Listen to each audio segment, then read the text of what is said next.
Hi there, welcome to part 7 of level 1 of the electronic music production with Ableton Live course.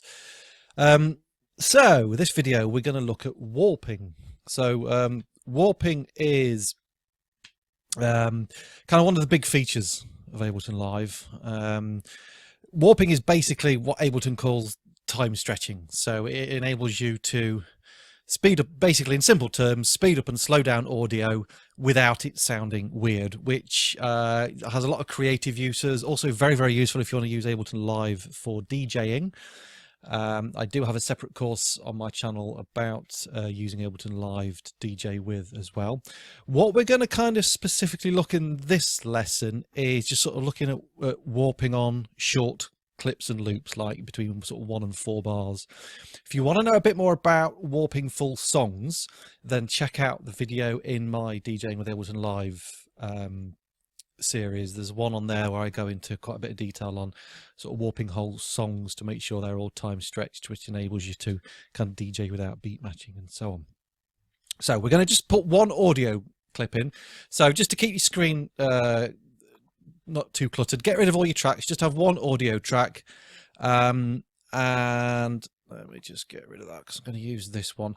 Preferably, in fact not preferably, make sure you do put a drum loop in, okay, because it just makes it a bit easier to work with those. So I'm using this drum loop, which is out the Loop Masters pack, which again I've referred to many times in the past. Is free, so you can get that for free. Right, so if you double click on it, so I've got a drum loop in here just so it sounds like this.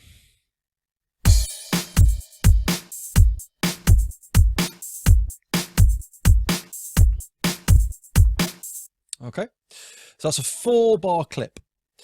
Now my settings are that Live kind of automatically warps all short clips anyway. If it's not on, it's going to look like that. Okay, so once you turn warp, now if I play that back now with a metronome, you'll hear that it doesn't follow the tempo. Okay, as I speed it up and slow it down, it's not affecting the speed of that clip at all. If we turn warp on, do the same thing.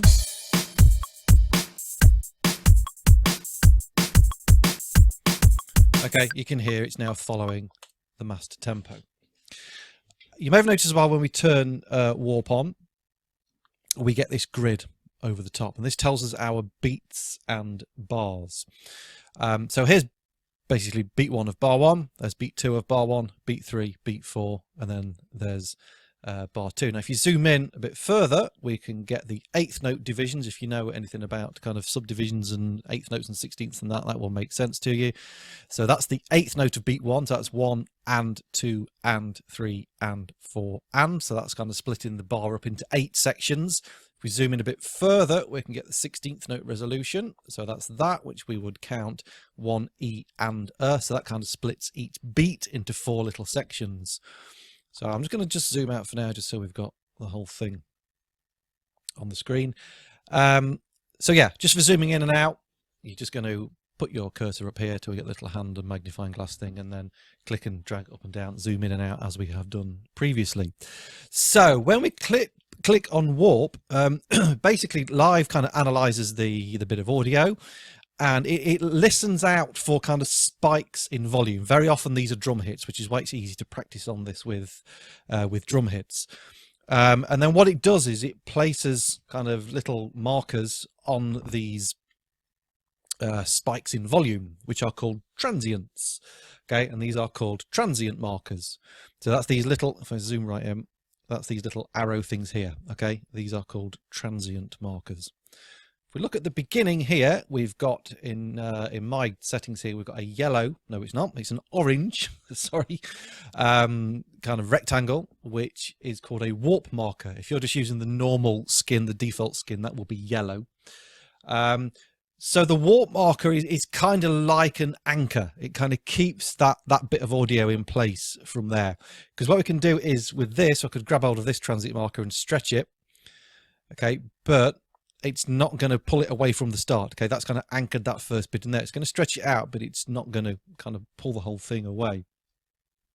You can have more than one warp marker in each track, and it's the warp marker that determines the tempo of the clip. So if I click on that, okay, and then we look down here where it says segment BPM, that is what Live has analysed this file as, and it is made a good guess at saying it's 130 beats per minute. If you think, well, I know it was recorded at 131 beats per minute, if you click on the warp marker, you can actually type in your own tempo in there. Okay, but generally Live does do a pretty good job of it. Sometimes it kind of goes a little bit specific, and it might be something like 129.94. If it does that, it's not going to be most of the time wouldn't have been recorded at that. I would just round it up to 130 or whatever. So if we've sort of clicked anywhere else in the clip, you can see this is now grayed out, and we can't change that.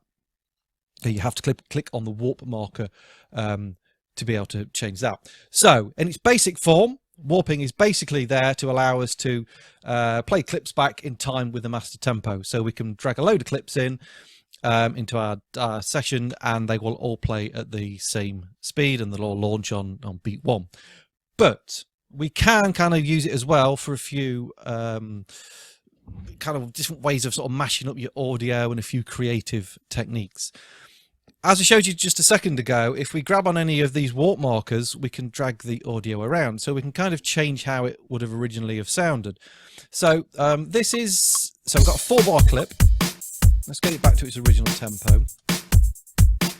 So what I'm going to do is, because I've not got it looped at the moment, so if we loop it, it'll just keep looping round and round. I'm going to take it down to a 1-bar clip. Sorry, a 1-bar loop, I should say. And play that. Okay. In fact, before I do that, what I might just show you is kind of a bit more warp marker messing about.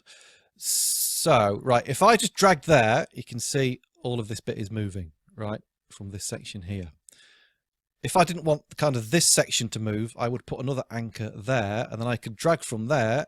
Okay, and you can see this bit's no longer affected because anything between the two markers won't be affected. So let's say I don't want to affect anything from that first section, and then I can mash up the second bit like that. Okay, so remember, your warp markers basically act like anchors. So between the two bits, they won't move when you drag the bit next to it. Right, so let's just go back to what I was doing. I'm going to go back down to a 1-bar loop. Now, I quite like that groove, but I don't want that crash in there. So I'm going to actually loop it just from bar 2. I can do that from down here.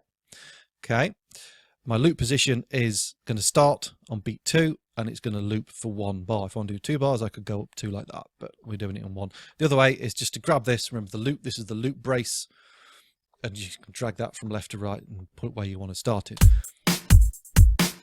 Okay, so we've now got that nice just 1-bar loop going around, and we've got rid of that crash. So let's say I want to change the position of this last snare drum hit.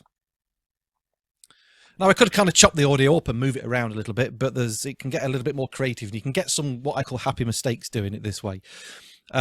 Let's say I want that to land on the and of beat 4. Okay, at the moment it's on beat 4. Usually 2, 3, 4, 1, 2, 3, 4. So usually your snare drum hits, the backbeat, are on beat 2 and beat 4.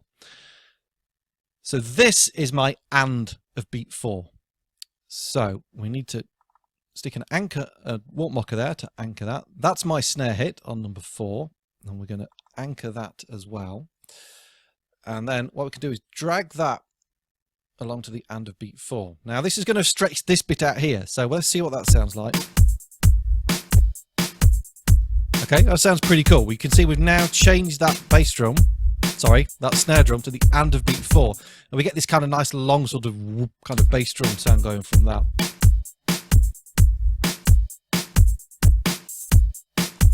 I mean, if you didn't want to stretch all of that bass drum out, you just put another bit in there. Okay, you're going to get a little bit of glitchy stuff there, but you can sort of experiment with how you would want to do that. Okay, sounds cool. So we could, let's try put in that bass drum on beat 1. Okay, so we can kind of mash your loops up. So you can start with a fairly straightforward loop, and you know, change the way things play back and move the beats around, and you get some nice sort of glitchy effects out of it as well. So there we go. So that's just kind of a quick introduction to warping and what you can do with it with what you can use it for on short audio clips.